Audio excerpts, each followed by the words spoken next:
In this video, we're going to get a little bit more familiar with the React library itself. To get started, I'm going to find my src directory inside of my code editor. Inside there is the screens directory.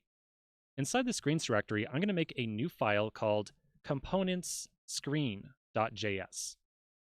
And you'll notice that at the very top of my code editor right here, I have some breadcrumbs. You can use this little list right here to always tell what file I'm working on inside of our project directory. So inside of this components_screen.js file, we're going to create something called a React component. The goal of a React component is to show some amount of content to the user. We place these different React components that we create inside of different files inside of our project directory. In general, every different component file we create is going to have the same 4 different parts. And we're going to write out these same 4 different parts an incredible number of times throughout this course. So you're going to memorize these 4 different parts very quickly. In part 1, we're always going to write out a little bit of code to import some libraries that we need to actually create a component. In part 2, we're going to create the component itself. A component, for right now, we're going to use this definition. A component is a function that returns something called JSX. JSX is some special syntax that looks kind of like HTML. We'll expand on exactly what JSX is later on, but for right now, just understand that it is this JSX stuff that really tells React Native what we want to show on the screen of our mobile device. In part 3, we're going to create something called a style sheet. This style sheet works in a similar fashion to how a style sheet or CSS works inside the browser. It is used to add some styling or layout to the component that we created during part 2. And then finally, in part 4, we're going to export the component that we created during part 2 so we can use it somewhere else inside of our project. So let's try to create our own component inside this file that we just created a second ago. So we're going to write out some code inside of here. You're going to get very familiar with this code very quickly because we're going to write it all out an incredible number of times. All right, so inside of here, I'm going to first import 2 libraries that we need to create a component.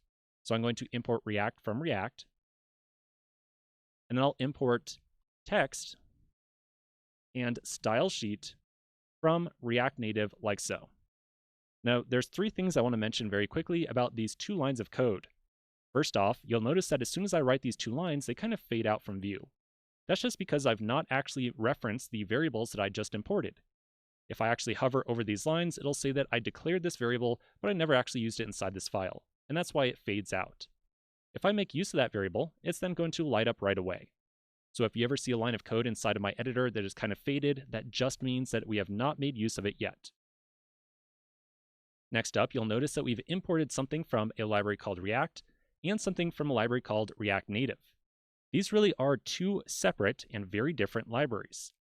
The React library is all about how different components work together. So usually when we create an application, we're going to assemble many different components to actually build our app. The React library has a ton of code inside of it that knows how to make different components work together. The React Native library, on the other hand, knows how to take some information from those components and use it to actually show some content on the mobile device. So each library has its own separate job. The other thing, or last thing, third thing that you'll notice about these 2 lines is that on the first line, we added in no curly braces, but on the second one, we did add in some curly braces. So the difference here is that on the first line, we are importing the entire React library into this file.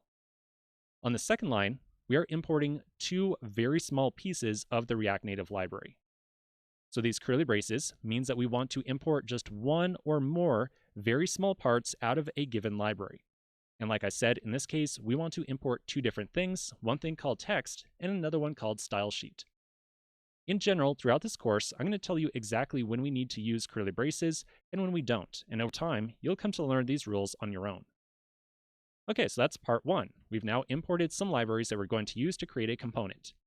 So now in step 2, or part 2, we're going to actually create our component, and that is a function that's going to return some amount of JSX.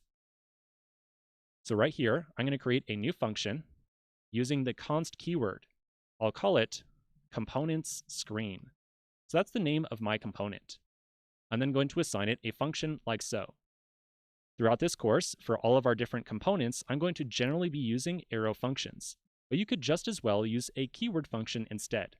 There's no effective difference for most of the work that we're going to be doing between using a keyword function or an arrow function.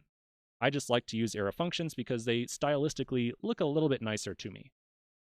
So then inside of here, as we just mentioned, our function is going to return some amount of JSX. And as a reminder, JSX looks a lot like HTML, and it tells React Native what we want to show on the screen of our device. So in this case, I'm going to return a text element like so. So this HTML-looking stuff is JSX. This tells React Native that we want to show some amount of text to the user. The text that we want to show will be placed in between those two tags. So maybe for right now, I'll print out something like, this is the components screen, like so. And then I'll add on a semicolon to the very end of the line.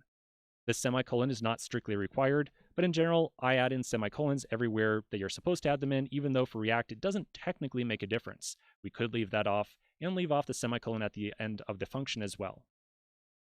Okay, so we've now created our first component right here. Now the part 3 that we're going to go through, we're going to create something called a style sheet. Remember, a style sheet is just like a style sheet inside the browser. It is used to apply some amount of styling to our component that we just created. So in our case, we're going to create a style sheet, and we're going to try to create a new style that is going to change the font size of that text element. So to do so, I'll write out const styles equals stylesheet.create, and I'll pass in an object like so. Inside this object, we're going to eventually define a bunch of different groups of styles. For the first one that we're going to create right here, I'm going to create a new style property called text style, like so. So you can think of this as creating a grouping of different styling rules that we're going to apply to a name called text style. Now, just because I call this text style doesn't mean that it's going to automatically be applied to that text element. Instead, there's a very manual process we have to go through where we're going to use these different styles we create to apply them to different elements that we create inside of our component. We'll go into great detail in that later on, but for right now, let's just add in a little bit of code. Inside of this text style object, I'm going to assign a font size property of 30, like so. After that, we're then going to take the style that is generated by the stylesheet.create function and assign to the styles object, and we're going to apply it to that text element. So this is the very manual step that I just mentioned. So right here inside that text element, I'll say style, then it equals, then some curly braces, and I'll say styles.text style like so. Okay, so that's a very manual step that we have to go through anytime we want to wire up some styling. We'll talk more about exactly what the relationship is between that code right there and the object we create down there, but for right now, let's just finish up our component file. So now for part 4, we're going to export the component we just created so we can use it somewhere else inside of our project. So to do so, at the very bottom of the file, I will write out export default, and then the name of our component that we created right here. So export default components screen, like so. And that's pretty much it. So we've now created our first component file. Now if we flip back over to our device, you'll notice that nothing on the screen over here has changed. So just because we created a component file doesn't mean that anything about our project is going to change right away. Instead, we have to make sure that we tell React Native that we want to show this component on the screen somehow. So let's take a quick pause right here, and we'll tackle that in the next video.